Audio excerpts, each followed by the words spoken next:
Hello beautiful people, let's bake bread in a pot. You'll be amazed at how good this bread turned out. In my bowl, I added in milk and I also brought in the yeast and the sugar. And we're going to mix all this to combine properly to dissolve the yeast. Except you're using a self-rising dough, it's the yeast that will make your bread to rise. So if you're not sure, you cover it and after 5 minutes, it should show some foamy signs. Then go ahead with the recipe. If not, please discard it. And now I brought in 1 egg. All the ingredients I used are all at room temperature. I also brought in oil and a little cinnamon powder. We'll also mix this for everything to combine properly. The cinnamon will give us flavor. Now I brought in bread flour and I also brought in salt, and we'll start mixing this to form a shaggy dough.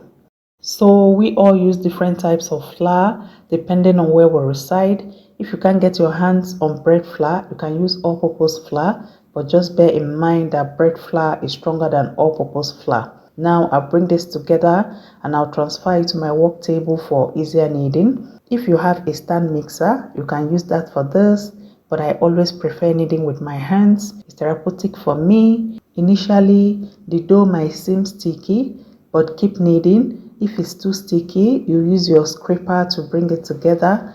After kneading for 2 minutes and it's still very sticky, please add in a couple tablespoons of flour to accommodate it. And if by any chance the dough is too hard, add in a couple tablespoons of water to loosen it up. We'll knead this between 7 to 10 minutes depending on how good you are with kneading. We'll get it to be very nice, soft and fluffy, and we'll turn this into a ball shape. And in my bowl, I added in oil. This oil will help the dough not to stick when we are proofing it.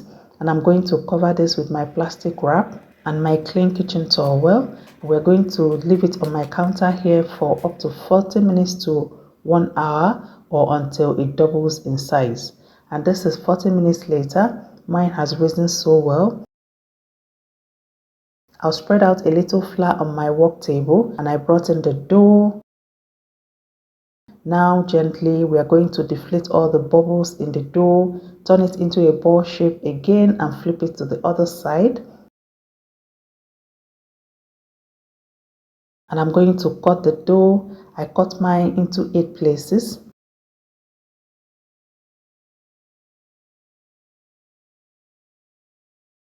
Let's fold each of the cut out dough. Observe what I'm doing with my fingers. I will turn this into little ball shapes, and the flour I spread out on the table will help me if the dough becomes sticky. I'll just dust my fingers in it and I'll continue rolling the balls. Bread making is a skill I think every family should be aware of. We no longer buy bread here, and here is my pot. I greased it with a little oil so that the dough wouldn't stick to it.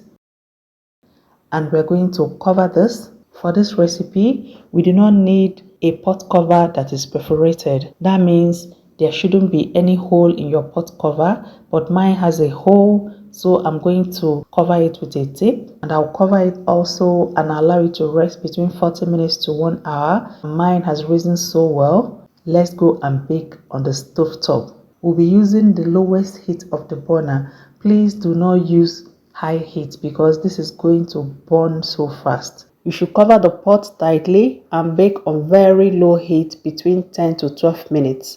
I took mine to 15 minutes because my children specifically requested for underneath burnt like crust, and I had to grant their request.